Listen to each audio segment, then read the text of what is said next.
Pakistan Prime Minister Shehbaz Sharif has fueled immunity to field marshal debate. Shehbaz says that some senators from his own party proposed an amendment seeking immunity for the Prime Minister, but he has ordered it to be withdrawn immediately. In a pointed statement on X, Shehbaz says, and I quote, "While I acknowledge their intent in good faith, the proposal was not part of the cabinet-approved draft. I have instructed that it be withdrawn immediately. As a matter of principle, an elected Prime Minister must remain fully accountable for both before the courts and the people." That statement comes at a moment when his government is under fire for doing exactly the opposite thing with the military. Pakistan's government has introduced the 27th Constitutional Amendment Bill, a proposal that would grant lifetime immunities and broader powers to the military's top leadership and place the current Army Chief, General Asim Munir, at the very summit of national command.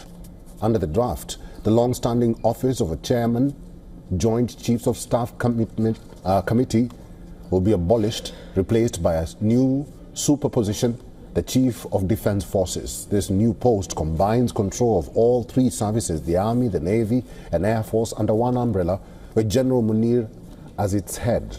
The President will still formally appoint service chiefs, but on the Prime Minister's advice, and that Prime Minister will in practice be acting on the recommendation of the Chief of Defence Forces himself.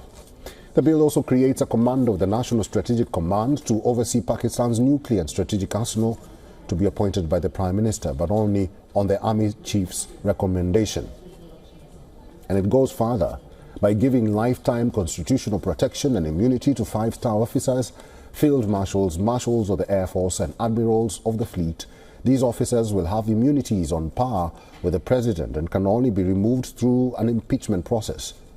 Law Minister Azam Nazir Tarar confirmed that General Asim Munir has already been awarded the title Field Marshal, calling it an honorary lifetime title granted after military clashes with India early this year.